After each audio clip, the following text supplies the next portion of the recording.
amazing day and night of college basketball on ESPN. We are in the epicenter of college hoops for this weekend, Portland, Oregon.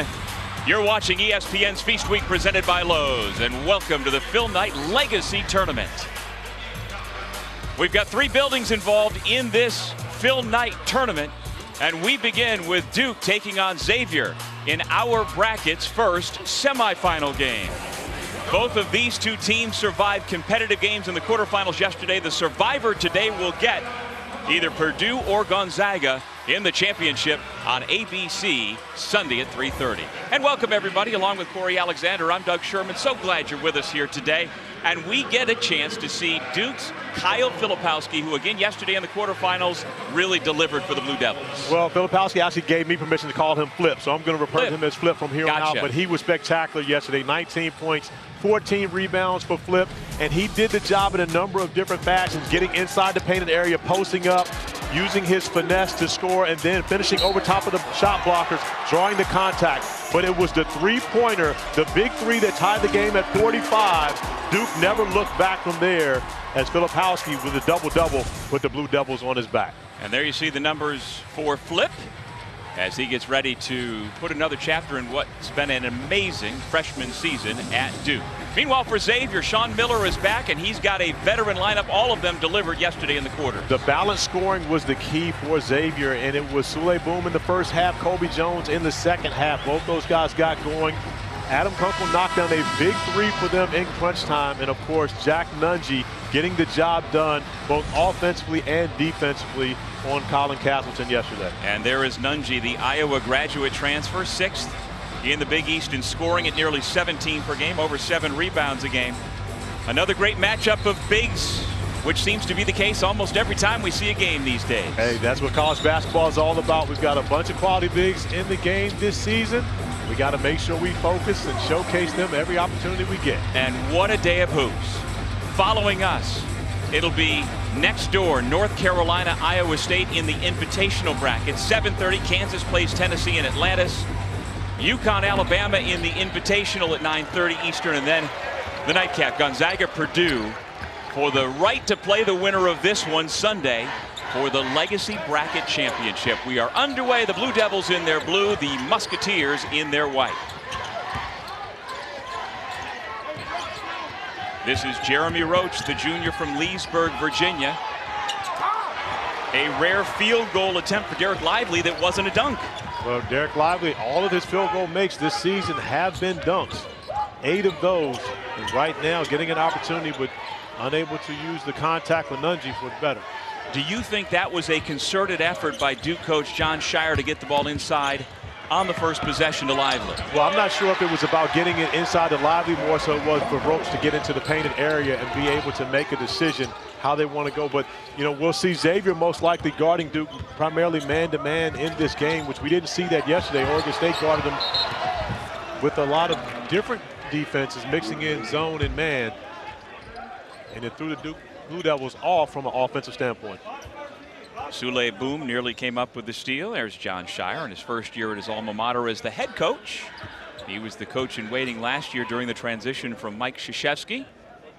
We got Coach K in the first 3 minutes of the broadcast today, Corey. No, you did. You got Coach K in the first minute. Still We're a team. If I did it, we did it. And there's Sean Miller, year 1 of his second stint, 6th overall at Xavier, the former Pittsburgh point guard. He and Jason Matthews were really good back in the late 80s and early 90s together.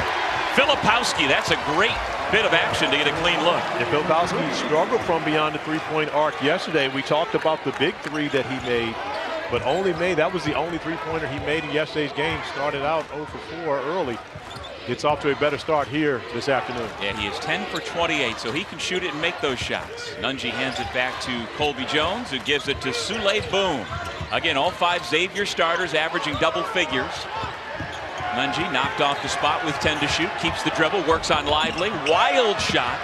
Fremantle with his first rebound. And he's denied. Lively coming from the help side to block it out of bounds. And that's what you see from Derek Lively II. He can cover ground with his ability to deny opportunities at the rim, coming up with a big shot block.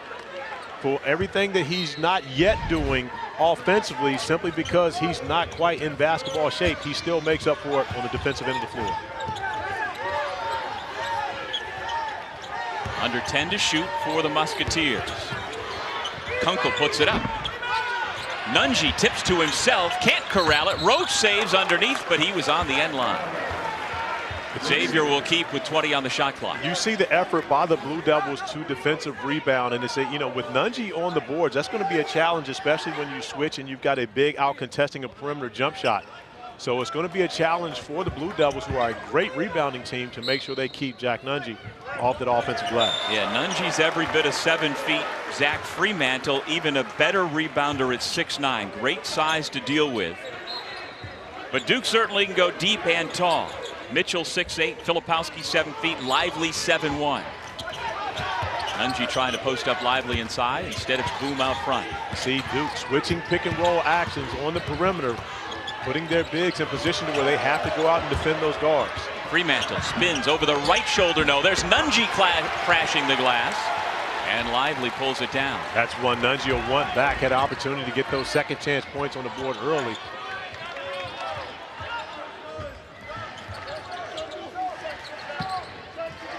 Mitchell, Roach, Proctor, and Filipowski around the perimeter for the Blue Devils. This is Filipowski.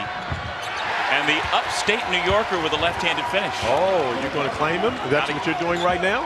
Westtown, New York. Minnesink Valley is where he started his high school career. Well, I tell you what, he's been impressive off the bounce. His ability to put the ball on the floor, attack the basket, just like Kunkel does on this possession. But Kyle Filipowski, we've seen him knock down the 3 already, because you have to honor the 3-point shot, has the ability to drive it to the left-hand finish.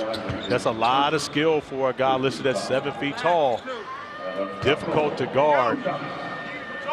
I got to stop calling him Kyle Filipowski. I'm just calling him Flip from here on out. I'm considered like family now. No. I saw the interaction. You are not family. Not even close. There you go, dry snitching on national TV again.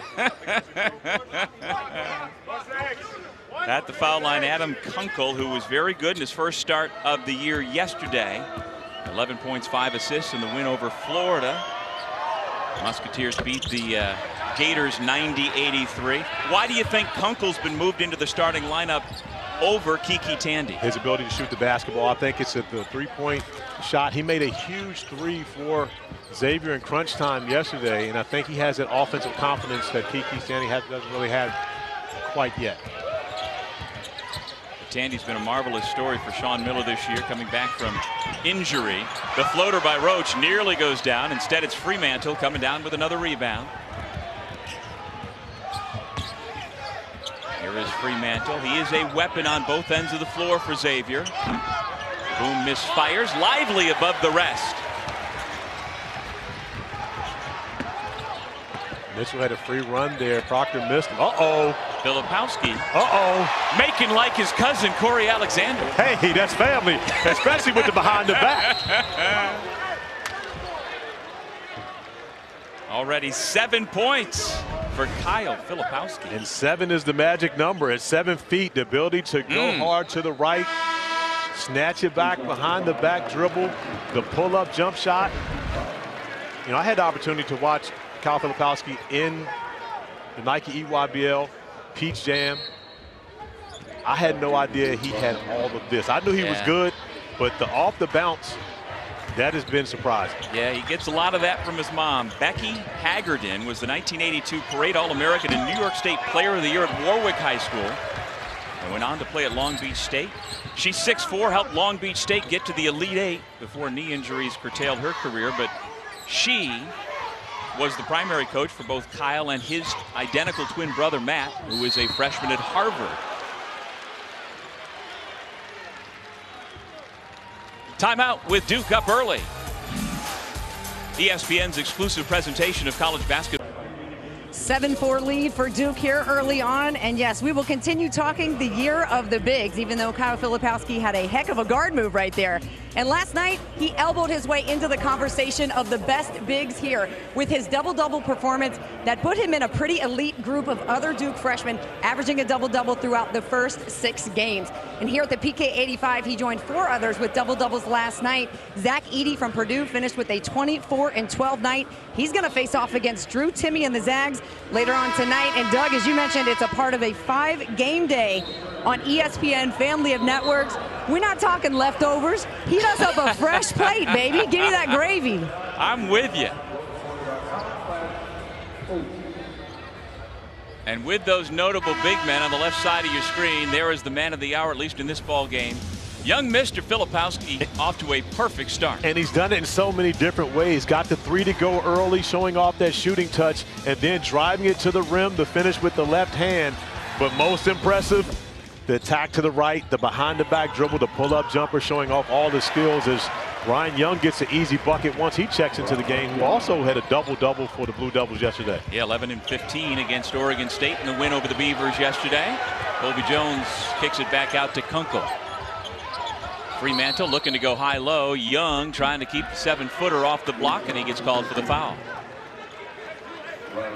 Well, as we talked about yesterday, you think Ryan Young has been able to play a bigger role as the younger Blue Devils get some of the rust off. I believe he really has, and when you consider the injury to Derek Lively having to deal with the calf issue, missing preseason time, it's such a blessing to have Ryan Young in there, who's a 5th year that could come in and pick up the slack and really do even more than that. We talked about his numbers yesterday. 8 offensive rebounds, a spectacular performance for him and for the Blue Devils, who needed each and every one of them. Derek Whitehead just into the game, tried to find Young on the fly, turns it over. Our first turnover of the day either way.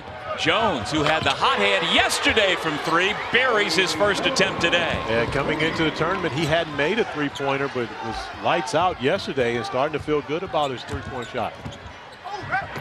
Roach, and a foul is called. Off the turnover, the Musketeers getting out in transition, and just like that, Colby Jones running to the spot, confident about the 3, pulling up in transition, knocking it down. First foul on Boom. And to continue that thought, Corey, about Duke's young guys and the grad transfers who have been plugged in, I just get the sense that Ryan Young and Jacob Grandison, who we have not yet seen, are more college ready and ready to play to win today, while the younger guys still get their feet underneath them. Well, and also the grad transfers help the younger guys. They teach them in practice. They teach them the way they have to go about not only playing in games, but preparing for the games.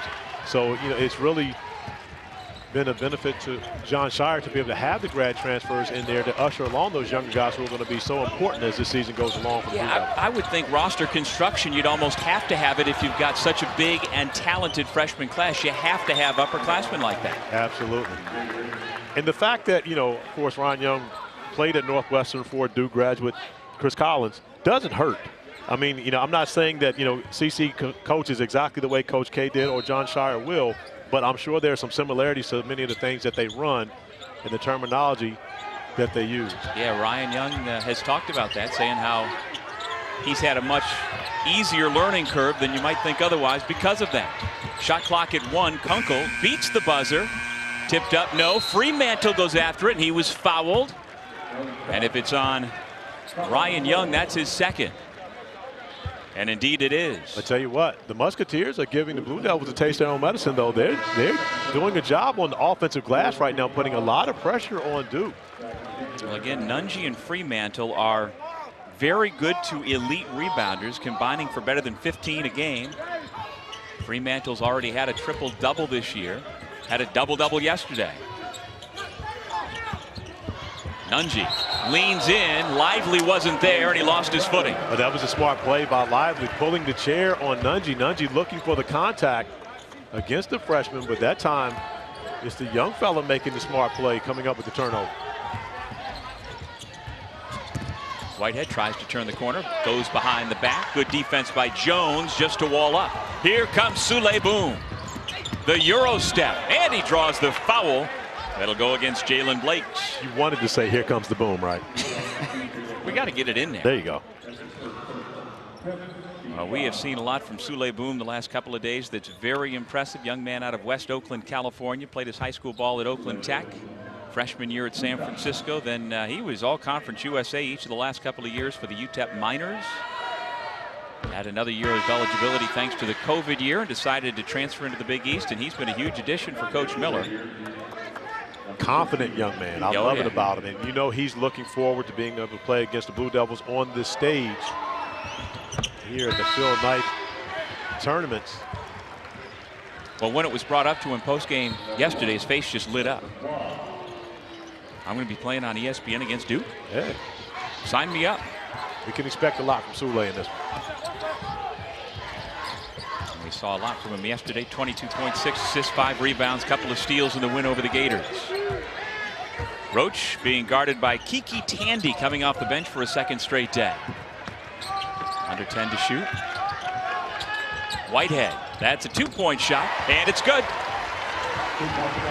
Big bucket for Derek Whitehead. Knocked down 2 threes yesterday, but starting to get his legs under him. Missed 11 weeks in the preseason, so still trying to find his way into basketball shape. Fremantle bumped the defender and gets called for the offensive foul. Filipowski went down, and that is a charge. Kyle Filipowski, he's really shown some defensive prowess throughout this tournament. Does a great job there getting his body in the right position. And speaking of getting his body right, Derek Whitehead starting to get his rhythm going on the offensive end of the floor. That was the second foul on Zach Fremantle, so he goes and takes a seat on the Musketeers bench. Jerome Hunter, 6'8" senior from Columbus, Ohio, comes in, former Indiana Hoosier.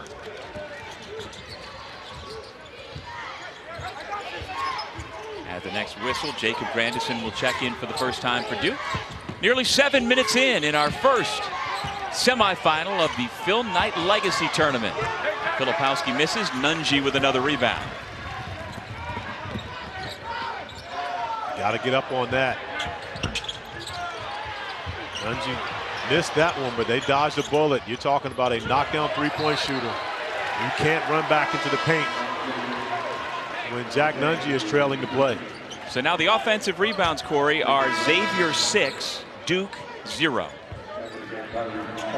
And give the Musketeers credit. They've heard about the Blue Devils and what they do in the offensive glass, but they're not deterred at all, making sure that they continue to make Duke have to guard them and box them out when the shot goes up on the glass. Yeah, yesterday Duke dominated Oregon State on the offensive glass 22-6. Tables being turned so far today by the Musketeers. Here's Hunter. Colby Jones, one of the top players in the Big East Conference. Last year's NIT Most Outstanding Player. A little strong on the shot.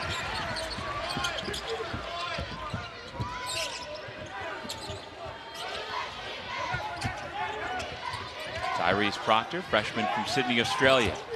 Uses the lively screen, now gives it to Whitehead.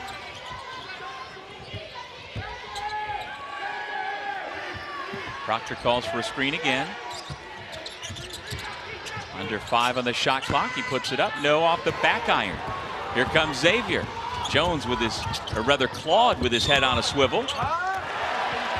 And a traveling violation called against the freshman from New Haven, Connecticut, Desmond Claude. And I love that call by Jeff Clark. Not calling an offensive foul, not calling a block, going with the travel, which it was. But at the same time, no one penalized because of it. Jeff Clark, the senior member of our officiating crew today, along with Kelly Pfeiffer and Justin Porterfield. Good look. Nice catch by Lively, and he will be at the free throw line when we come back. 8th ranked Duke with the early 3-point lead.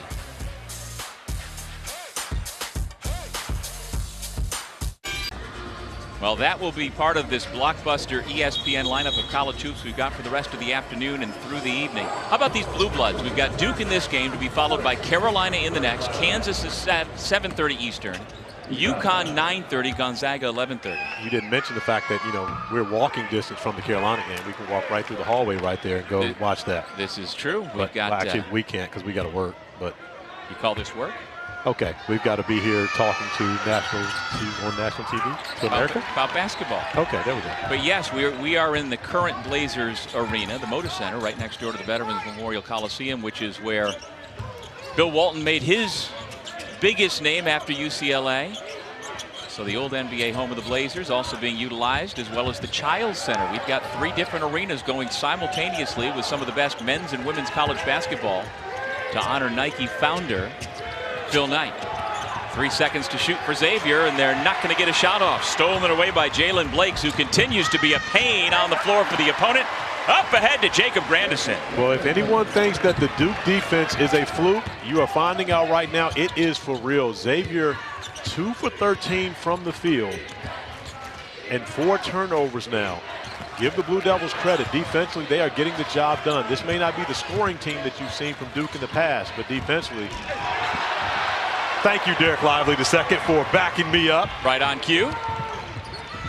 Blakes draws contact and will head to the line. Tandy with the personal. And this is why he's so valuable. It's not all about what he does offensively. Defensively, Lively is an eraser. He makes up for mistakes. You can switch him out onto guards because you don't fear him getting beat to the basket, because he can do just that, go up and take away opportunities above the rim. Well, in yesterday's win over Oregon State, it's a good thing they play good defense because they only put 54 points on the board. It's the fewest points in a Duke win in 16 years. That was coincidentally also a 54-51 final against Indiana. And in that game, freshman guard John Shire scored 10 that day. But Duke yesterday shot only 27% from the floor. It's hard to win a ball game when you only make 1 out of every 4 of your shots. Yeah, it is, but they're defensively, they are great. You see now mixing it up, going into the full court 2-2-1 pressure. And when you've got Blakes on the floor, you've got one of the better defenders, better guard defenders you're going to see in college basketball. Mark Mitchell also back out there, the 6'8 freshman from Kansas City, Kansas, out of Sunrise Christian Academy. Jones, wide open man on the right side. The 3 ball is good. Desmond Claude has his first points. Musketeers cut the deficit to 4. And we've talked about Duke's defense. However, unable to separate themselves from Xavier simply because offensively they haven't been the same, as my guy gets his 9th dunk and 9th made field goal on the season. 6 games, 9 made buckets, all been thrown down.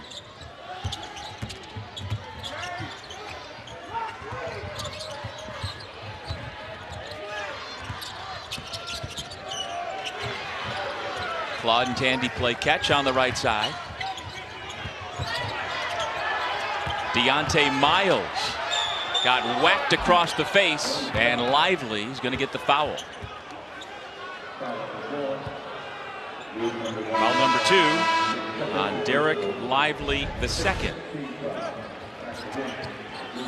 And for the Blue Devils, you always want to attack the paint, and just getting the basketball up on the glass is an opportunity. We talked about their offensive rebounding, and this is, I guess, offensive rebounding extra. When you've got a guy that is 7'1", that can go up and get it above the square and finish it off for 2 points. Well, his grandfather was 6'9" and played for Xavier back in the day. Charles Phillips was a Xavier Musketeer from 1958 to 1960. There's his grandson now playing against Grandpa's alma mater. Well, I tell you what, Mom is watching in the stands. Glad to have Kathy Drysdale here, who was a baller herself. And she's made the trip to Portland to come check out her son. There she is, the goddess of the baseline. I asked her yesterday, I said, how'd you get that nickname? She says, well, you know, of course I was great along the baseline. I said, okay, so you took shots from the baseline. She said, no. Anybody can take shots from the baseline. I made shots on the baseline. That's how you become the goddess of the baseline. Yeah, she was Kathy Phillips at Penn State, scored over 1,300 points. Brooke, you've got more. I do. I actually asked her yesterday, I said, what was the hardest thing to try to get through to him growing up? And she said, I had to convince him, like any other basketball player, it's not all about points. You can contribute, you know, rebounds, assists, blocks. You have to bring those extra energy plays, and eventually the points are going to come. But, you know, Corey, I don't know if that conversation ever would get to you or I, because we're just going to shoot it. Well, Brooke, yeah, I would go as far as to say you actually shot more than I did in college, which is saying a lot. You mean I made more? Great reaction, Brooke.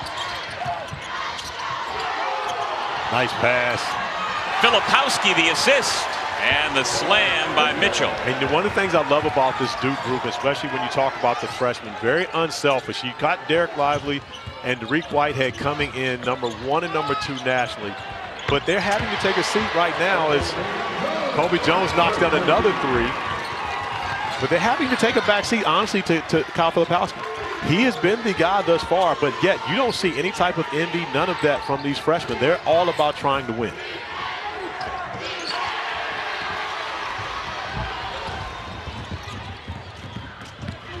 Sule, boom.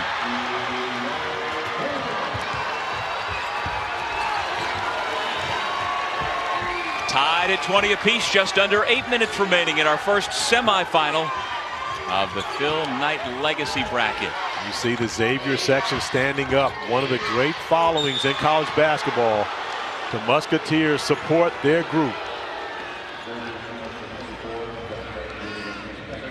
When we come back, a unique view of watching this game from the stands.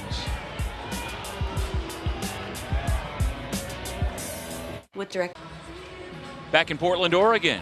Good start to our first semifinal between Duke and Xavier. And the Musketeers, we've been talking the last 2 days about their 7-foot grad student from Newburgh, Indiana, Jack Nunge, who has his wife in the stands. He married Gabrielle Orr this past May. She was a volleyball player at Iowa, while Jack was a basketball player for Fran McCaffrey and the Hawkeyes. They met as a freshman, and she's got a camera on her head for us, and this is her view of the ball game. No, we don't want to show off her text.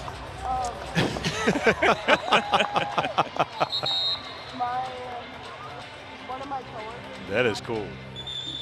So there is her view watching her husband play college basketball. And you know, they have been together. They met as freshmen at Iowa, so it's been several years. They decided to get married this past spring. But they still live with Jack's younger brother in Cincinnati. They share an apartment with Bob Nunge, who's a walk-on on this team. And they are a group. They are a family together. And it's so cool to see Gabrielle sharing this experience with her family. And it's a family affair for the Xavier Musketeers. We talked about it. They have one of the biggest followings that you have in college basketball. We do these, mid-season tournaments all the time. And anytime you have Xavier in a tournament, you're going to have a huge crowd following around the Musketeers. So I'm sure the family atmosphere was something that drew Nunge to Xavier once he left Iowa. Yeah, the Cintas Center is as good a home court advantage as you're going to find in the Big East Conference. It is really something else. Colby Jones kept the defender on his hip and laid it in. Jones is normally doing the distributing, averaging 6 assists a game, but yet he has been aggressive in scoring the basketball in this one. Grandison flashes for the ball, now hands it off to Jeremy Roach. Keeps his dribble, calls his own number, and throws up a wedgie. Did you teach him that? I did not teach him that one. However, you just got to have a soft touch to be able to shoot that though. You can't shoot the basketball, Like, that's your spin on this. Absolutely. I mean, you got to have a soft touch to be able to just lightly wedge the basketball in between the rim and the backboard like that. Interesting. So you couldn't do that. No, because all of mine go through the cylinder. You might shatter the fiberglass up there. Jones back to Nunge, wide open from 3. Mr. Nunge. And his wife enjoying that. Knockdown shooter. I would love to see her angle on that one. Seeing her hubby knock down 3 ball at the top of the key. He is now 8 for 13 on the year from beyond the 3-point line. Can you do the math? Syracuse? No. Oh, okay. Are you kidding me? Okay. Can you? Absolutely. Not. Derek Whitehead looking for his shot more here today. He has been aggressive. Knocked down 2 threes yesterday. Starting to feel good about his offense again. We talked about the time missed and gaining his rhythm back.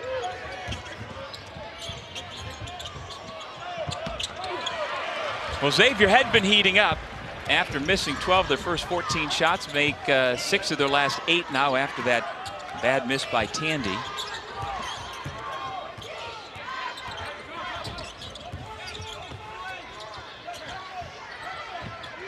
Young back into the game with the basketball, playing with those 2 fouls. Kick it back out. Inside of 6 minutes remaining in the half. Roach for 2. Had his foot on the line at the next stoppage. Jeff Clark, the official, says they will review to see if indeed it was a 2-point shot. Right now, Duke's starting to pick up on the offensive end of the floor, but they're having a much tougher time guarding Xavier. They need that defense to be able to kick in as well as make shots. Jones again able to get to the rack. I'm going to go as far as to say I don't know that anyone's guarding Kobe Jones today, though. No. He is feeling it. Knocked down 4 threes in the game yesterday. Shot a great percentage. But right now, you can see him in attack mode and taking on the defensive assignment of guarding Flip. Nunge jumps the pass, knocks it out of bounds. So Jack Nunge, we talked about being a knockdown shooter from the top of the key. You see the perfect release. The missus loves it, but even better, she has a camera angle on it, and wait till you see the stand up. Oh, she knew it was good. She stood up as soon as he let it go. She knew it was a 3-ball from the top of the key. She's seen it before. She's seen it a lot. I can remember watching Jack Nunge at Iowa. Oh, yeah. And saying, man, this young man is special. And, of course, he had injuries that derailed his career there, but it's put him in a great position with the Musketeers.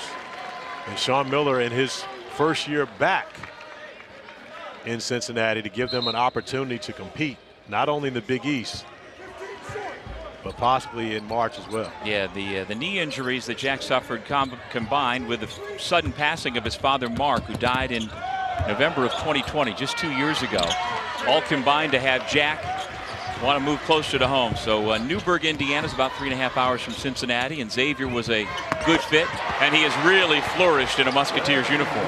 Are you going to ask me about that with Roach? When you asked me, did I teach him things, are you going to ask me about that? I don't know what you're talking about. Okay. Good foul committed by Xavier. Otherwise, it would have been an easy 2 for Duke. Absolutely would have been. I believe they got Kobe Jones on that, who's took the worst. Limping again. Yeah, he's been battling injuries throughout this season. First foul on Desmond Claude, and the 8th team foul. So a 1-and-1 upcoming. Yeah, Jones has not been practicing much lately as he limps to his position on the lane. Let's see if he's going to be replaced. Indeed he is. Into the game, Cam Kraft. But it has not slowed down Colby Jones. Yesterday, 22 points, a new career high. Shot the 3-ball like we've never seen before. And he's picked up today where he left off. And as you said, Corey, when you hit your threes like you did yesterday, start today by knocking down your first 2, it opens everything else up for him. When the defense has to honor your shot. Let's take a look at the Phil Knight Legacy Women's Bracket. The UConn women and the Duke women playing at 6 o'clock Eastern Time over on ESPN2, followed by on EU the 9th-ranked Iowa Hawkeyes. And by the way, the namesake and the founder of Nike is sitting about, what, 10 feet to our right? You mean my guy? Your guy. My guy, Phil Knight? Phil Knight. Yeah, he's right over here hanging out with us today. He has been bouncing between all 3 arenas at this tournament celebrating his 85th birthday. We did it 5 years ago, called it PK 80 when he turned 80. Now 5 years later doing it again, but it's that much better with more teams. The women are here as well. Of all the highlights that we've already had, I gotta say that's probably my biggest one. I mean, and again, not just meeting, but having a time to chop it up, real conversation with Phil Knight, taking pictures, all that kind of stuff. You weren't in the picture, but as it should be. Hey, my guy's got it going off the bounce right now for the record. Jeremy Roach is starting to cook. There you see 8 points for the junior out of PVI. And by the way, he did fortify what I said yesterday, that the drive between Leesburg and PVI is about 45 minutes, maybe with traffic a few minutes more. That was in the second conversation. That was about right. Yeah. The first conversation was me going to him and saying, hey, if you do something today, we can talk about you. Well, guess what, Dougie Fresh? He's doing something today. Jeremy Roach has got it going off the bounce to pull up, knocking it down, feeling good about himself. ESPN's coach, I like those comps. However, I'm going to go Christian Laettner all the way around, because not only was he like late on the block, but late also knocked down threes when I played against him, and he's from upstate New York, as my guy Dougie Fresh said. He's a Buffalo guy. Here come the national runners-up from a year ago. There's your man, Mondo. Mama call him Mondo. Boy. I'ma call him Mondo.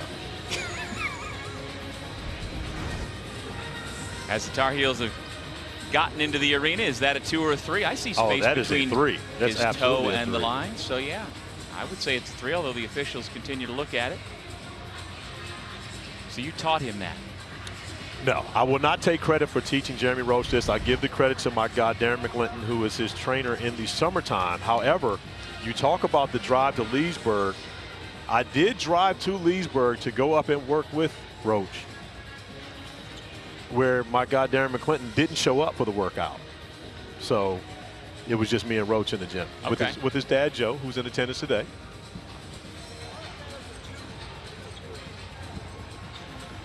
We thank Kelly Pfeiffer, the official, for coming over. He said they called it a 2 and they are now going to mark it as a 3. And you can see appropriately there with our unbelievable view that he was behind the line. Shout out to our camera, man. I tell you what, everything that has been done here is first class. Big time. Oh, man, our cameras, we've got all the bells and whistles. And to zoom in on that, that's the guys in the truck. We've got cameras flying over top of us throughout the arena. Yep. Pretty cool stuff. And here in an NBA arena, you've got all sorts of extra bells and whistles that help to enhance our coverage here on ESPN. We're so glad you're with us for the first of 5 consecutive blockbusters on this day on ESPN. You just saw Carolina coming in. They will play Iowa State next door at 5:30 Eastern time. Then we'll have Kansas, Tennessee, and Atlantis. UConn, Alabama back here in Portland at 9:30 Eastern. And then the nightcap, Gonzaga and Purdue. Either the Zags or the Boilermakers will get the winner of this game for the championship of this bracket on Sunday. Another offensive rebound for Young, unable to finish it, but you see how much pressure he puts on that offensive glass. Fremantle back in. He has been saddled with foul difficulties so far today. Jones and Kunkel back in there with Boom, so you've got the starting 5 for the Musketeers. Under 3 minutes to go. Musketeers down by 7. Offensive foul. Proctor goes down, and Kunkel called for putting him there. Great job by Proctor, moving his feet, getting in position. And you can tell, you know, with the new regime, John Shire has this Duke program thinking defense and rebounding first. Offense right now is secondary to what they're doing on the defensive end of the floor. Only one opponent this season has scored over 60 points against the Blue Devils, and that was the loss to Kansas, who scored 69. Proctor traveled. Oh, we just saw Armando Bacot coming into the building next door. Have you had a chance to see your guy here in Portland this week? I have not. Leaving them alone. I'm kind of leaving them alone. Because? I mean, you know, I don't like to interfere with guys, you know, when they're being coached by their real coaches. But you're Richmond guys. It's not like it's got to be all basketball. You dap them up, you do your thing. Yeah, but you know, I talk to Roach on the floor. I talk to Derek. I talk to all my guys. Yep. Before the game. Here comes your guy. Get up, Roach. Oh, boo. We're going to have a conversation about that afterwards. Please believe it, though. All the bounce he shows off in the summertime and all that. Does a great job getting in the passing lane. Comes up with the steal. As I got excited about the dunk, he gives me the layup. Still counts for 2.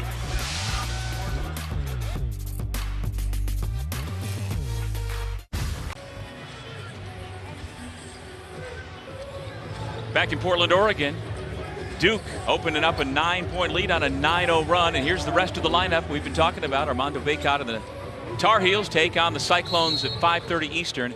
Kansas, Tennessee, UConn, Alabama, and then Purdue, Gonzaga. The nightcap, get a chance to see Zach Edey, who just seems to be a 20-10 guy when he rolls out of bed every morning for the Boilermakers. Zach Edey going up against Drew Timme. You talk about double-doubles. Drew Timme is a bucket. He put 20 in the books when he starts the game, and then everything above that is just a bonus. One of the best college players that we'll see this season. And got a chance to really put himself in one of the best college players of all time category by the time the season's over. Yeah, that's the other component. You know, we've lost track of a lot of the counting stats. I mean, they're all skewed because of the extra COVID year, but with guys only being in college, the best players oftentimes only 1 or maybe 2 years. You don't get the extended run to get 2,000 career points or 1,000 rebounds and put your name in the list of all-time Xavier greats or all-time Duke greats. But we're going to get more of that now with the NIL deals, keeping some of these players, especially the bigs, around longer. But Drew Timme is a true 4th year, though, correct? I believe he's only in his 4th year. I don't think he's actually done a 5th year. And when I say correct, that means you're supposed to say yes, Corey, or no, Corey. Yes, sir. No, I didn't say sir. Don't make me sound old. I was thinking. Filipowski grazed the rim, Young there, and was fouled. Looked like Kunkel may have gotten him underneath. Another offensive rebound for Ryan Young. And indeed it was Kunkel. But he does a great job, really, of boxing out defenders as if he's getting a defensive rebound. That time he had Nunji on his back to be able to pick up the offensive board. Well, Duke has picked it up on the offensive glass after being down in that category 6-0 to start the game. They have gotten the last 3, and now Ryan Young turning it into points.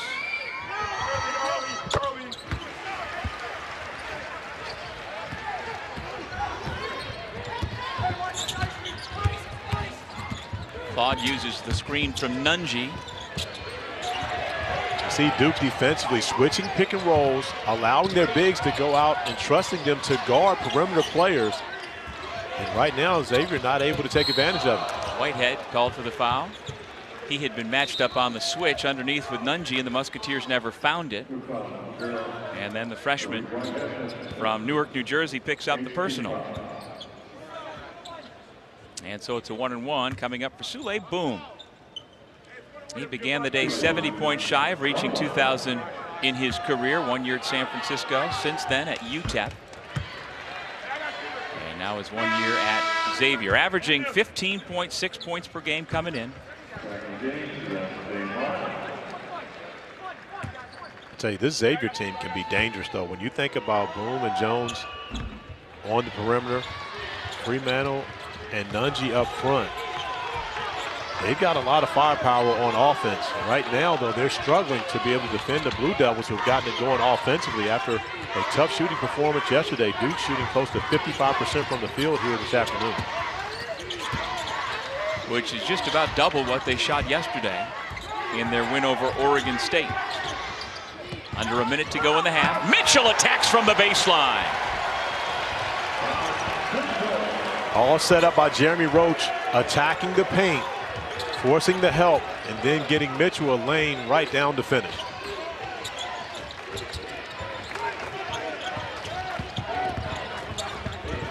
Jones off the hesitation, kicks it out. Tandy open look, off the iron. And now Roach can hold for a final shot. Gets some instruction from his head coach, John Shire. And a timeout is called.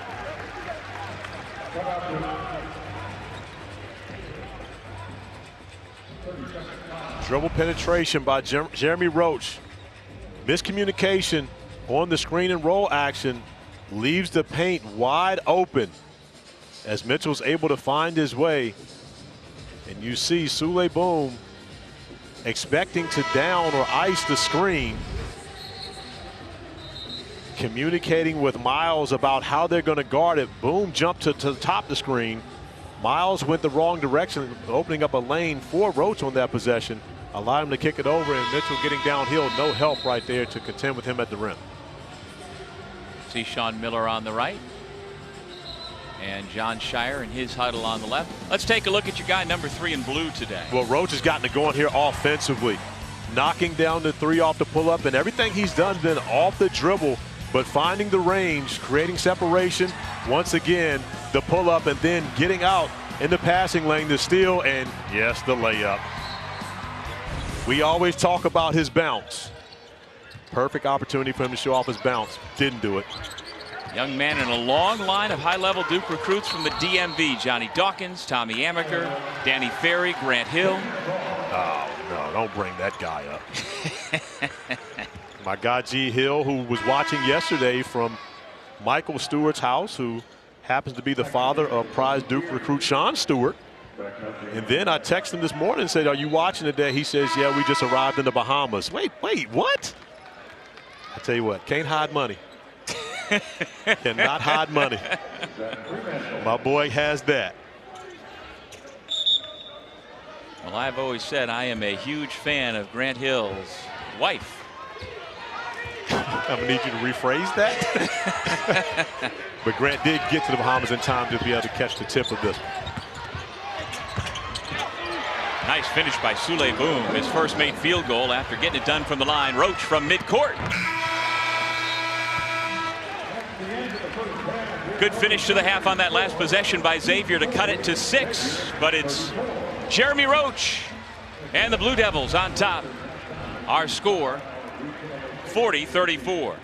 Let's send you to the Jeep halftime report with Seth and Steve. Here's Zubin. You're watching ESPN's Feast Week presented by Lowe's. Welcome to the Phil Knight Legacy Tournament here in Portland, Oregon. And we've got ourselves a good ball game at the half. Duke with a 6-point lead over Xavier. As we get ready for the start of half number 2, our leading scorers: Jeremy Roach, Sule Boom, Flip, and Colby Jones all getting it done. Moments ago, our Brooke Weisbrod caught up with Duke head coach John Shire. Coach, an assertive start for you guys, especially defensively. You held the Muskies scoreless for a few minutes. What's working out there? Well, just the way we fought, our energy, our competitiveness. I thought we did a great job of setting the tone. Just need to finish off plays with rebounds and can't give them open threes. But did a good job. We can do better in the second half. 80% from 3 for you guys, a much different start than last night. Jeremy Roach, 2 of 2. What do you like about his leadership so far? I just thought he did a great job controlling the game. He's playing instinctively, playing aggressive. He's given us a great swagger as we've gone into this game, and we needed him to continue to do that. Thanks, Coach. All right, thanks. I'm just impressed by them walking and talking, and our camera guys and our crew walking backwards by the Rip City sign. Pretty cool stuff. I don't know about from the sound of it. I think Brooks in better shape than Coach Shire, though. Coach Shire was a little winded. He was a little winded. I think Brooks in better shape. She's been getting in more cardio. I got to talk to Coach Shire about that. All right. Duke with the basketball to start the second half with Corey Alexander and Brooke Weisbrod. I'm Doug Sherman, and 8 seconds in, we've got a whistle off the ball. Colby Jones with his first. Musketeers 4-1 on the year. Duke 5-1. Both won their quarterfinal games yesterday next door at Veterans Memorial Coliseum for the right to play in this semifinal. Mark Mitchell giving a little offense here today. He's now got 6 points. And a good look on underneath out of bounds play for Mitchell to be able to get it going. And once again, Lively coming up with the block shot, igniting Duke on offense in transition. Now you noticed Lively when they came out of the locker room getting up shots, Corey. There's Mitchell again being proactive. Again, what do you see as we've now got our largest lead of the ball game? Nunji lost it, Duke still with it. What have you seen from Lively that tells you he can and should be able to expand his game away from the basket? Well, I've watched him since he was in the 9th grade, so I know what he has in his arsenal. He has the ability to shoot the basketball. Of course, he's an unbelievable athlete, shot blocker, lob threat. But once he gets to a point to where he becomes more aggressive offensively and starts to hunt his own shots, we see, and again, this isn't even a difficult block for him. He just has great timing, recognizing when guys bring the ball in the paint, he can stay attached to his guy that he's guarding as well as cover enough space to be able to come up with the block. Filipowski can't get it to go over Fremantle. That fouled by Jones, by the way, who has the basketball now, his second of the game, second here in the first minute of the second half. Doug, once Lively gets that confidence and he starts to take that trail 3, similar to the way we see Jack Nunji do it, he can make that shot. He's a very good shooter. That will take Duke to a different level because now you won't be able to double team Flip when he catches the basketball in the post. Foul number 2 on Tyrese Proctor. Derek Lively, of course, the #1 overall recruit in the ESPN 100 last year. Here's Fremantle, who has had a relatively quiet start. They're going to count the basket plus the foul for the first 2 points of the ball game for Fremantle. Now 30 away from 1,000 for his career. And a nice play by Fremantle to get Filipowski up in the air and then absorb the contact, still the concentration to be able to finish it off. But a smart play.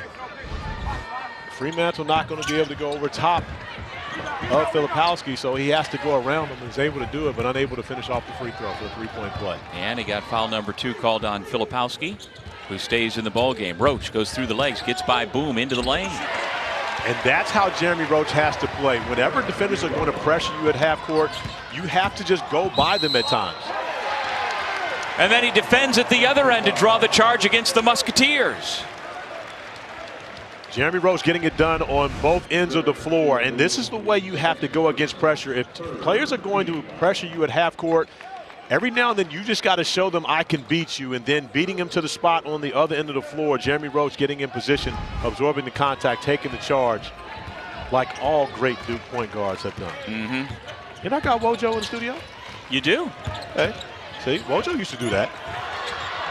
Filipowski no. Kunkel gets the rebound away from his teammate Fremantle and dribbles up, the former Belmont star. Boom, feeds the post. Fremantle goes to work along the baseline, drops it off for Nunji, who couldn't handle the pass. Roach to a wide open Mitchell for three. But the three from Mitchell is set up by the fact that he was able to get to the basket twice, got 2 layups early in this second half, got his confidence going. Jeremy Roach making the right play, finding Mitchell on the wing. And Mitchell playing with confidence, lines it up, knocks it down, and the Blue Devils got it going here in Portland. ESPN's exclusive presentation of college basketball is brought to you by Lowe's. It's the best place to get everything you need for the holidays.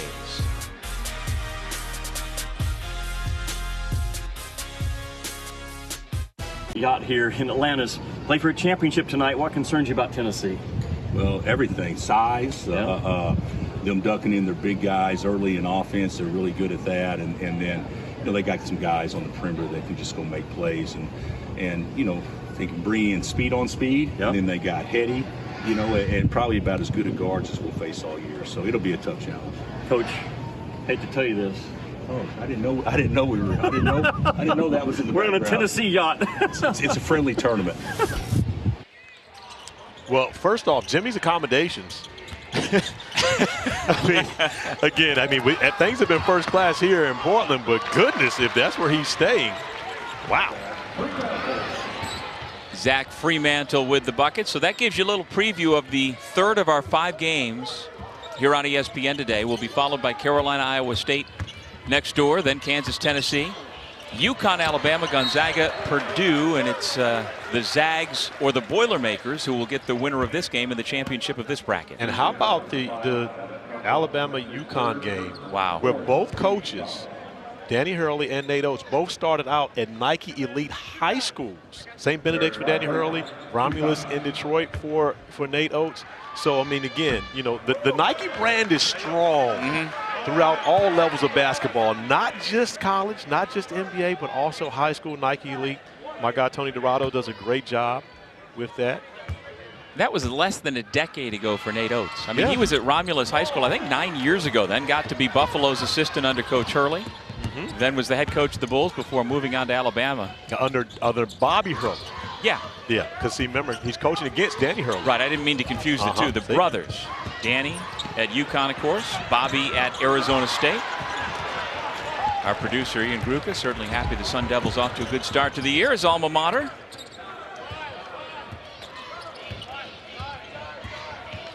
And I don't know how you keep all the Nike connections straight in your head, Corey. It really is. And I'm not even kidding. I'm sort of kidding. Wait, what? It really is something. Well, Filipowski misses. We've got greatness beside us. We talked about Eric Lautenbach, and we've got Phil Knight, of course, in between them. Now we've got Lynn Merritt, who has recently retired from Nike, but has Nike Pro Basketball forever, hanging out with the group. So, royalty in the building. And all around the city of Portland this week. It really is something. 24 teams, including 16 men's, 8 women's, representing many of the top Nike schools from around the country. This is the Legacy bracket. Played yesterday next door at the Veterans Memorial Coliseum. Today in the current home of the Blazers, the Moda Center, literally right next door, just feet away, same driveway. Proctor around and out. Kunkel clears the glass. Proctor hesitated again, almost a pump fake. That's one he's just got to let the basketball fly. Jones, Nunji, Kunkel, Fremantle, and Boom, the starting 5 out there for the Musketeers. Kunkel all the way to the basket. We saw Kunkel do that a number of times in crunch time yesterday for the Musketeers. And they're going to need his offensive production if they want to cut into this lead of the Blue Devils, which they finally got back into single digits. Kunkel was first team all OVC 2 years ago at Belmont when they won the OVC tournament, but then the NCAA tournament, of course, was canceled. I say 2 years ago, that's now almost 3 years ago. And the foul takes us to break. Great game here, great one coming up. Armando Bacot and the Tar Heels at 5:30 Eastern.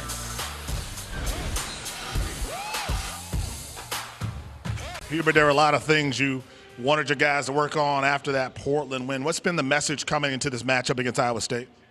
Well, Iowa State is a terrific basketball team and extremely well coached. They're really good on the defensive end. They do a terrific job of changing up and switching up their defenses, creating steals and deflections, which allows them to be efficient on the offensive end. And so for us, I mean, obviously we got to rebound the basketball, consistency in terms of our discipline on the defensive end, take good shots and just be able to execute. And we're really excited about this challenge against a very, very good Iowa State team. And again, that's scheduled for a 5:30 tip next door at the Veterans Memorial Coliseum here in Portland, Oregon. Cyclones and the Tar Heels. And Corey, I got to say, I miss Hubert being on College Game Day. I'm thrilled for him to be back at his alma mater and got things going, but he's so good with television, gives you such great insight, and happy for him to have his Tar Heels where they are right now. I think I like Hubert as the head coach of North Carolina Tar Heels. I mean, so do I. Kunkel knocks down the three, but that's one of the very first times I didn't see Hubert smiling. He's looking like a coach more and more as we talk to him now. He's not smiling as often, but, I like Fonz on game day, though. Absolutely. No, don't say absolutely now after you just took a shot after Fonz saying you'd rather see Hubert on there. I did not. Just trying to show a little love both ways. You can have both things be true. This is true. You can. Jeremy Roach using his guidance that he received from Corey Alexander over the summer to good use. I will not take credit for it, but if you give it to me, I'm not going to deny it. On air, you don't take credit. This is true. Kunkel, no.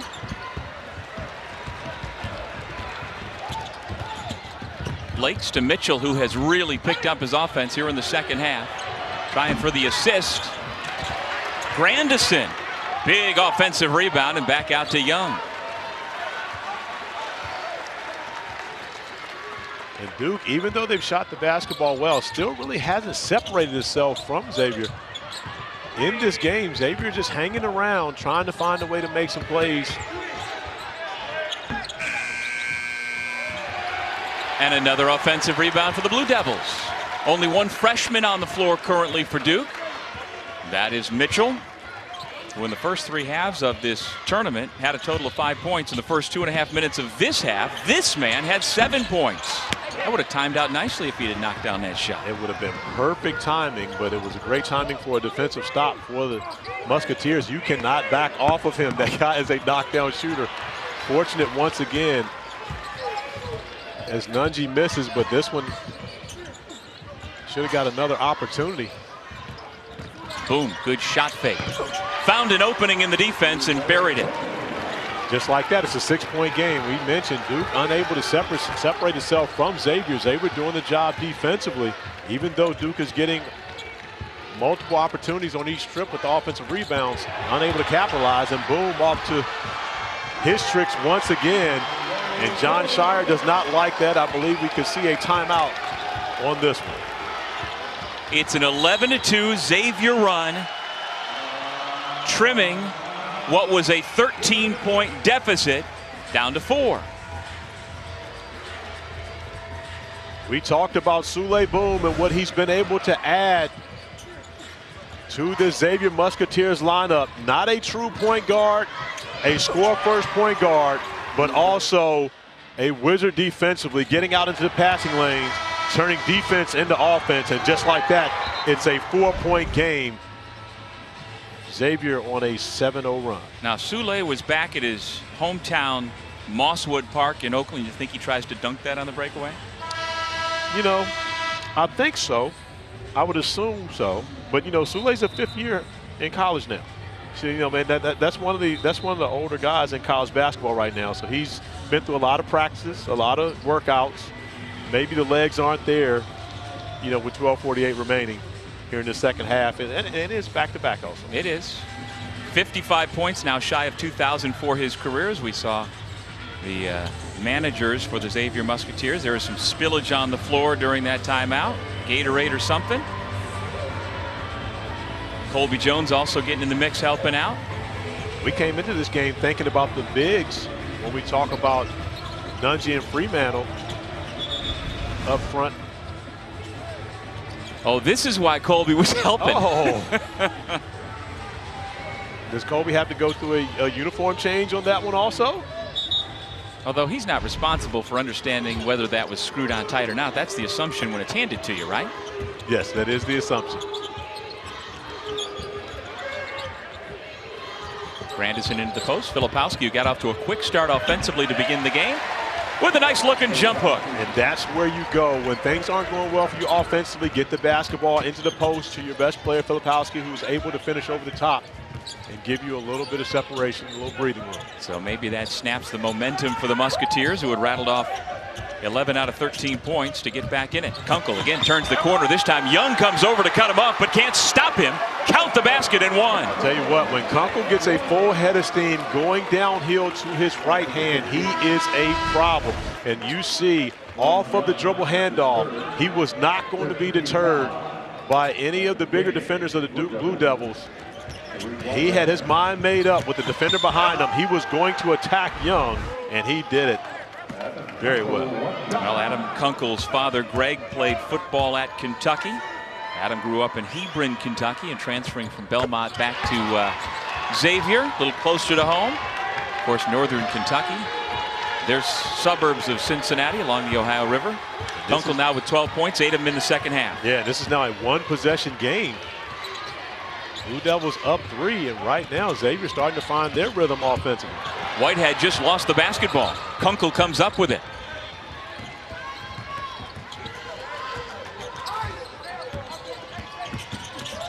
Boom.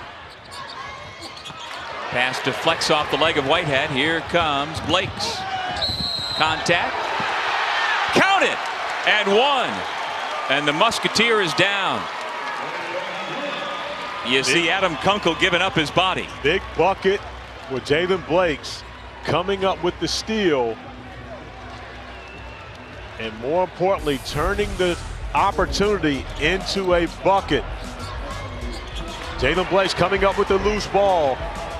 Not stopping, attacking Kunkel. The finish, the free throw when we return.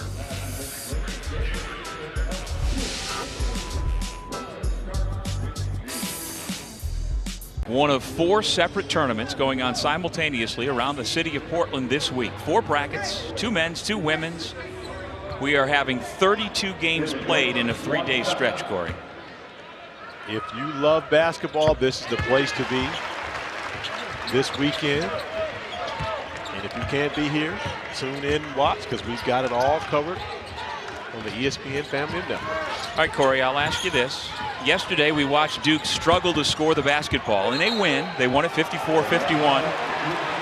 Today, with 11 and a half minutes remaining, they've already outscored their entire total from yesterday. They shot 27% yesterday. They're shooting 54% right now. How does that happen from one day to another? Is it about Duke? Is it about Xavier? Why does this look like a completely different team? It was the difference in the mixture of zone and man-to-man defenses yesterday by Wayne Tinkle and the Oregon State Beavers that threw Duke off in their rhythm offensively. They couldn't get into any type of rhythm to get it going. Xavier is a man-to-man team. You know how Sean Miller is going to go out and guard you, so Duke is able to run their stuff against this defense. Filipowski.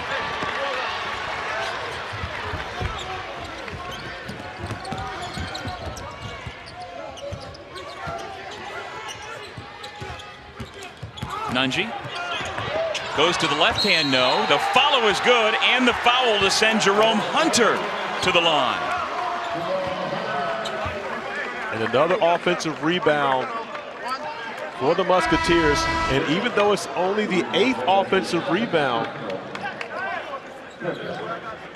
For Xavier, it's only the 4th second chance point that they've gotten in this game. And so when you think about this, now an opportunity to have 5 second chance points, but they haven't necessarily taken advantage of those, all those offensive rebounds they got in this first half. Another offensive rebound for Nunji. And he attacks. Oh, Lively. Got a piece on the way up, but the Musketeers maintain possession. Nunji from the wing off the back iron. 3 opportunities on that possession alone for Xavier to come away with 2 points, but yet could have gotten much closer.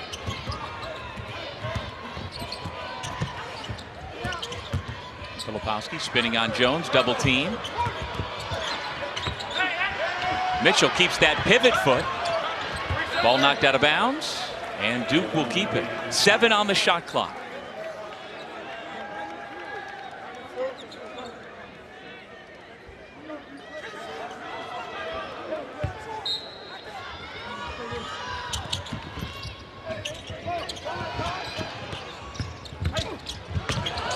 Roach splits the double team. And goes with the left, I believe, on that one.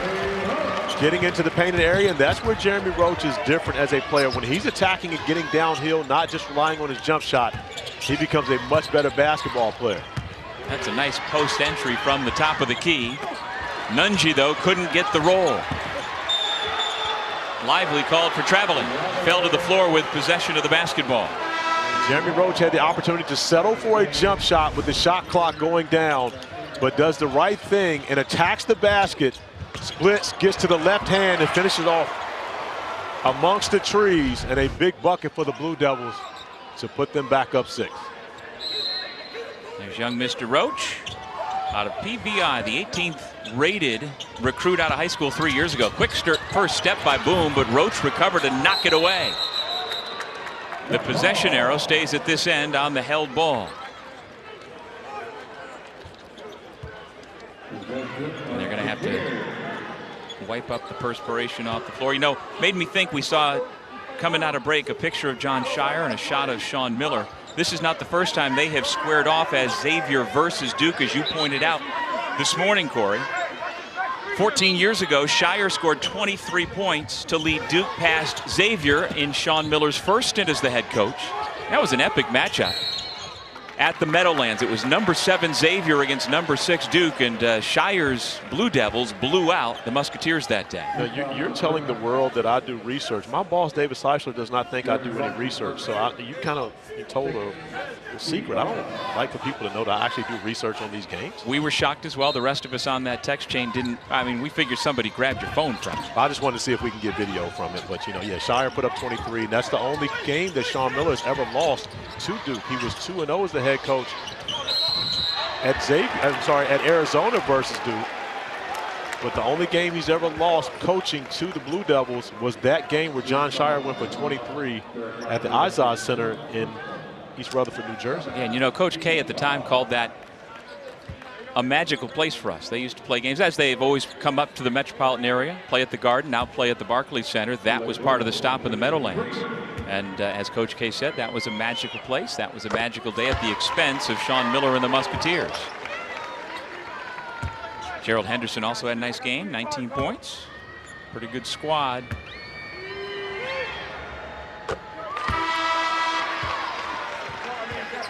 We mentioned yesterday about Sule Boom, how often he got to the free throw line. Again, you're talking about a young man approaching 2,000 points in his college career. You don't get there without being a very good free throw shooter.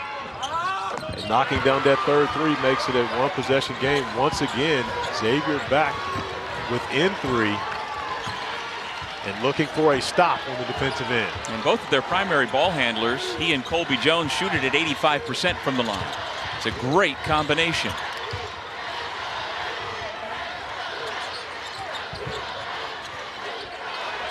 The chance of Let's Go X coming from behind the Xavier bench. Roach traveled.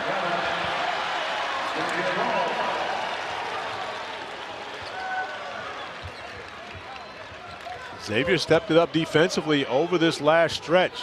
Well, offense that was coming easily for the Blue Devils early in this game. We mentioned the 41st half points.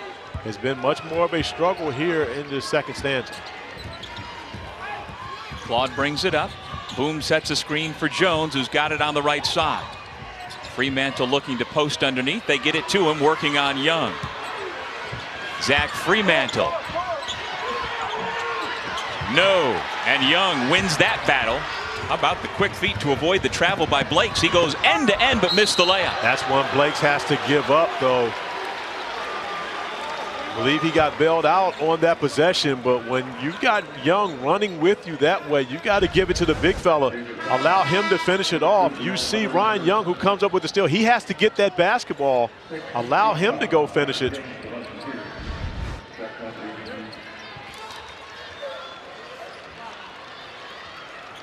Big man still trying to catch his breath after sprinting up floor. 20 on the shot clock. 8:31 remaining in regulation in this semifinal of the Legacy bracket.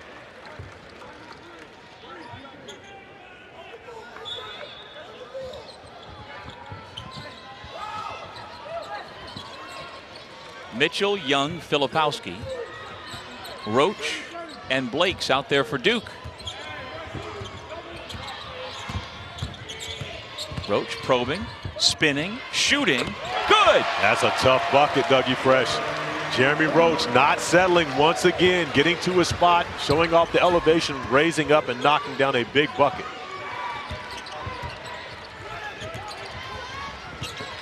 Jones runs into a help defender in Mitchell, finds the cutting, boom, missed the layup.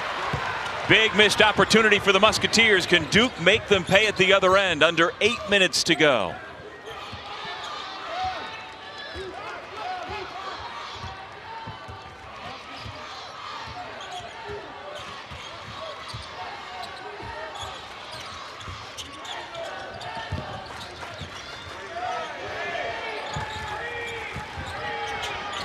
Five on the shot clock. Whistle on the shot by Mitchell. Yesterday, when Duke needed a bucket, it was Jeremy Roach that gave it to him. And again here, when times get tight, Jeremy Roach getting into his bag, the spin, the fade, the finish. Duke by 5.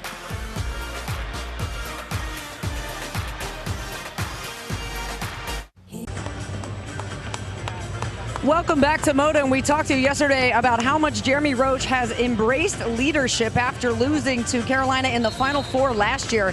It started in the offseason, but it took a lot to get him to break through. He loved to let his game just speak for himself, but now as you can see, he's directing huddles. He's very, very vocal, and what we heard from Duke staff was that it started being that way after he hit that 3 to beat Michigan State in the tournament, and now it's about playing instinctually. Jeremy Roach is the solo captain on this team, and that is very rare because since Coach K took over in 1980, the Blue Devils have had just one captain 7 times. Well, Brooke, you got a chance to see his father, Joe Roach, where he gets that vocal ability from. That's my guy, Joe, who is here, of course, with his wife, Carol.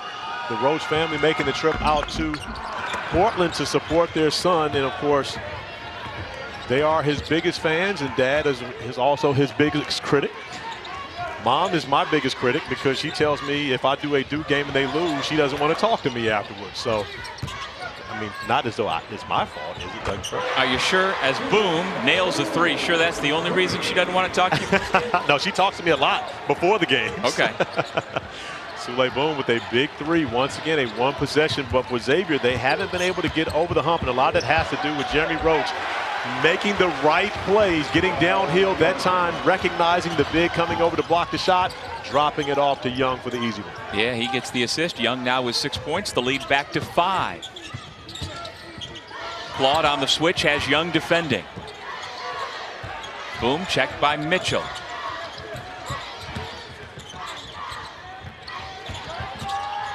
Colby Jones with a size advantage, everything but the bucket.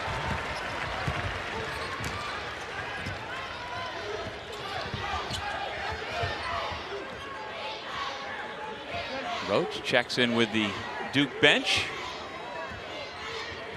Let's see what the action is. Filipowski sets the ball screen, now rescreens, gets the ball, hands it back to Roach.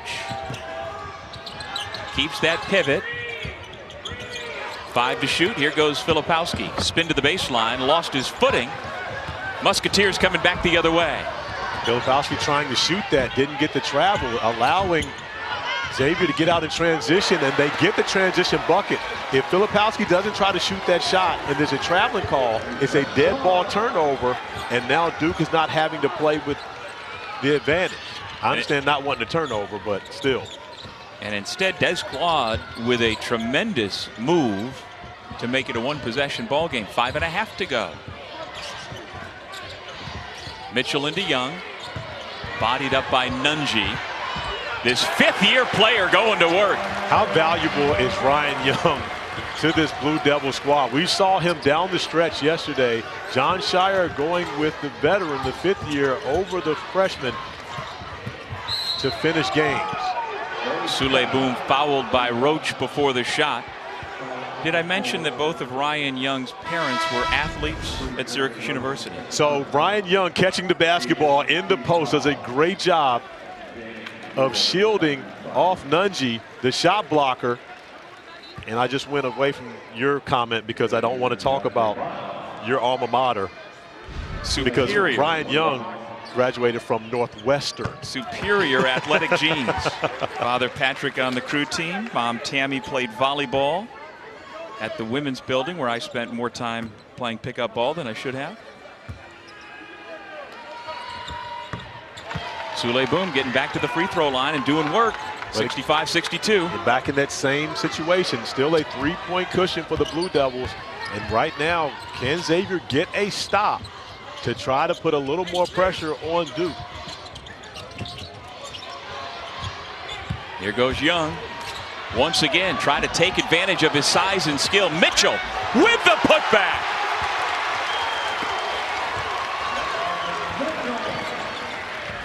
And Mark Mitchell once again getting the job done in the painted area and coming up with the steal. This is where the Blue Devils have to be aggressive in transition.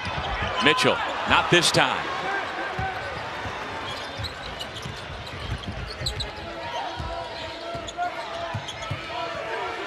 Boom has Filipowski on him. Now we watched Filipowski stay in front of Jordan Poole yesterday and does a great job once again defensively, staying in front of Boom and coming up with the steal just as he did in crunch time yesterday against Jordan Poole of the Oregon State Beavers.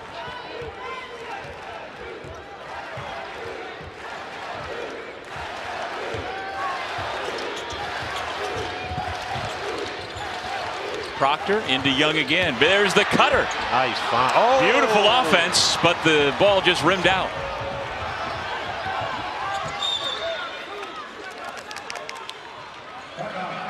Timeout Xavier. Looks like Sean Miller wanted that call to come a little quicker. Back to Portland right after this. I wonder what the Kansas fans think about seeing Bill hanging out on a Tennessee yacht. Unless it was like a Kenny Chesney kind of Tennessee Volunteers yacht. Game summary, the Duke freshmen coming up with 33 points. The Xavier seniors, no surprise, Sule Boom leading the way. And points in the paint, a 10-point advantage for the Blue Devils. Both schools well represented by their fan bases here in Portland this week, as expected. And the Musketeers have been playing from behind. They were down by as many as 13 points earlier in the second half, but Sean Miller's club just keeps hanging in there. I'm going to venture to say that the Xavier fans here are most likely from Cincinnati. And the Duke fans are from Portland. Yeah. Yep. Duke has fans everywhere.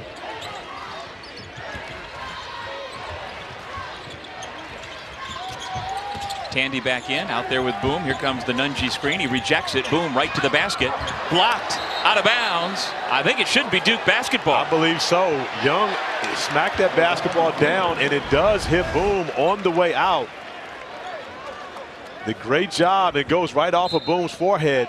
And that is kind of basketball coming back to get you, because that's a play where Boom should have kicked it to the corner to Jones, who was wide open for a three, which he knocks that down as a big bucket for Xavier. Missed opportunity for the Musketeers on that end.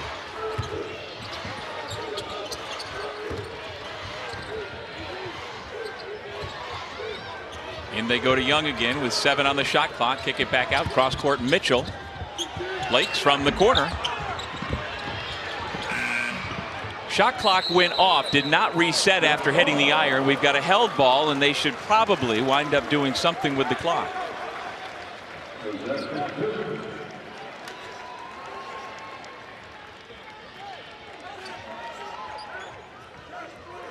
With the held ball, it's reset to 20 seconds on the shot clock. Just under 3 minutes remaining.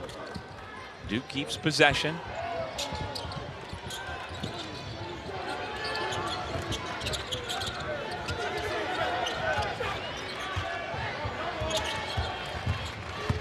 Roach. Well, they use that screen perfectly. They really do. And Roach, great footwork, but more importantly, understanding the spacing, getting to a spot, pulling up, shooting the mid-range jumper, not bothering with the floater, but knowing where his bread is buttered, going to the jump shot. Jones kills the dribble. Has to get out of the paint. Boom, inside Nunji to the left hand. Duke basketball. Blue Devils up by 7.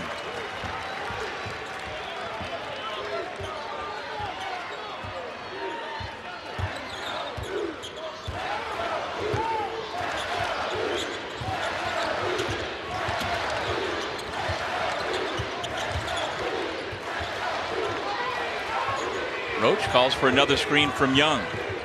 Rising up off the mark. It's an air ball that lands out of bounds.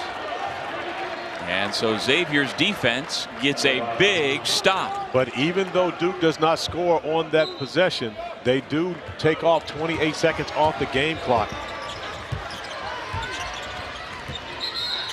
Timeout, Xavier. Final TO for Coach Miller. A 7-point lead right now, and Xavier hasn't, for the Blue Devils, but Xavier hasn't been able to really get much going on the interior. They've tried to get the basketball inside to Nunji. He has not been able to take advantage of that matchup, whether it's against Filipowski or if it's against Young.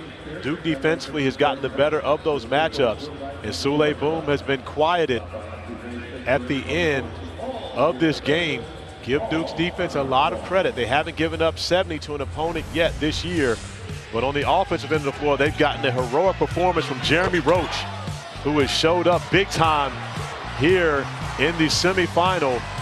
Coming up with the steal, doing the job defensively, continues to attack the paint, looking for his own and also finding his teammates. With timely buckets down the stretch, has propelled Duke to the 7-point lead by their captain, Jeremy Roach. And Corey, it's going to be really hard for the Musketeers to win any game this year if Jack Nunji does not deliver in the scoring column. He comes in averaging 17 points per game. He's got just 1 made bucket today and 13 shots, 0 for 7 from 2, 1 for 6 from 3s. Yeah, Hubert really is looking like a coach right now. I told you before, we don't see him smiling as much, but look at my guy Hubert Davis just pacing the hallway. So he didn't do that before college game day? Oh, no. College game day, he was bouncing around. He's jumping around in the stands, going to talk to fans, living the Corey Alexander life. Now look at him, contemplating the cosmos. That game getting set to tip off in just a few minutes next door. You will see that as soon as we get done here at the Moda Center in Portland. Tandy didn't get the start. He's on the floor near the end, but he missed a big shot.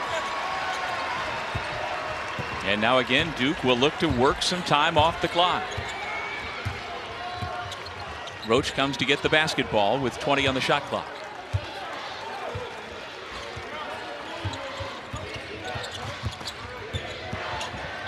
Roach left his feet, able to find an open man, Blakes.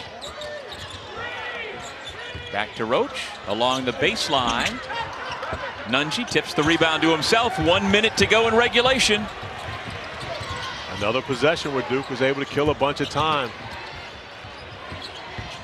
Tandy along the baseline, no. Fight for the ball. Duke has it.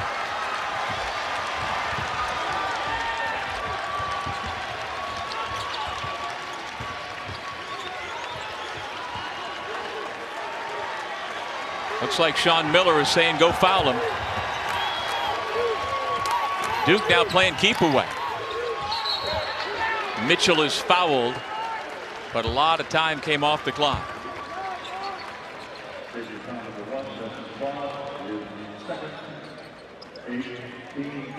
Eighth team foul, so it's a 1-and-1 upcoming for Mitchell.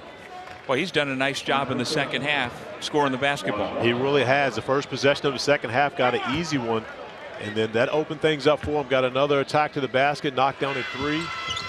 On it. Well, Mitchell had just 1 point yesterday. Here in the second half, he's now scored 12.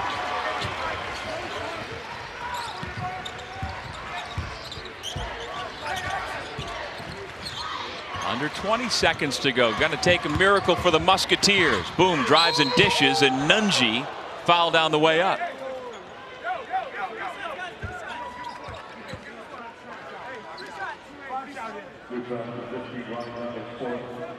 Well, the winner of this one will move on to the Legacy Bracket Championship game to take on either the Boilermakers or the Zags. They will play 11:30 Eastern Time in our nightcap.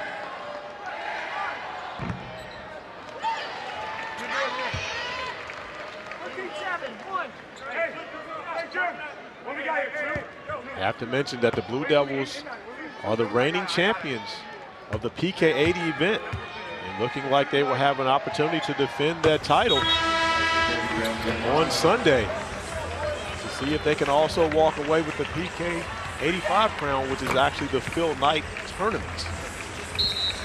And there you see next door in the Veterans Memorial Coliseum the warm-up between the Tar Heels and the Cyclones. We will get you over there in a matter of moments as the Blue Devils dribble it out. Strong performance for the Blue Devils, especially offensively today. The defense has been stout all year long, but the comeback today and making shots was important for Duke to advance to the championship of the Phil Knight Legacy Tournament. John Shire's club improves to 6-1 overall. Xavier drops to 4-2 and will play a consolation game on Sunday. Jeremy Roach, 21 points, 5 assists, 4 rebounds. Duke shoots the basketball at a much higher clip today. And as you pointed out, Corey, they still play good defense to hold the Musketeers to only 64. They got started with Kyle Filipowski early in the first half, and then Jeremy Roach took it over from that point. Let's go to Brooke, who's with Jeremy Roach. All right, Jeremy, just 1 point off your career high and a much different day versus last night. How did it feel differently today versus yesterday? We knew they're going to push the pace, play fast, be very physical. They had two bigs that are very physical inside. We just want to match their intensity. The first 4 minutes, I think we did that today. I'd say you did that very well. And considering you're the lone captain here, trying to manage 7 new freshmen, how has that process been for you? I mean, it's been good. It's always a process. I love the process. They've been learning every day. They're a sponge. They want to get better every day. Try to absorb as much knowledge as they can. I mean, that's all you can ask for is, for some young guys like that. So I'm very happy with them. All right, thank you so much. Thank you. Thank you, Brooke. Now Mr. Roach is going to have to listen to Corey Alexander give him some grief about not trying to dunk. No. When that's going to happen. But when he plays like that, I kind of leave him alone. So the Blue Devils on to the championship game. It'll be seen on ABC, 3:30 Eastern Time on Sunday. They'll get either number 6 Gonzaga or number 24 Purdue. Those two teams will match up at 11:30 Eastern right here on ESPN. It's been fun. We loved it, every bit of it. The Blue Devils taking care of business. Now North Carolina across the street, if it's that, has their opportunity as well. Carolina, Iowa State coming up next. Our final score, Duke 71, Xavier 64. For Corey Alexander and our entire crew, thanks for watching. Now let's send you over to Veterans with Robbie Hummel. Here's Kevin Brown.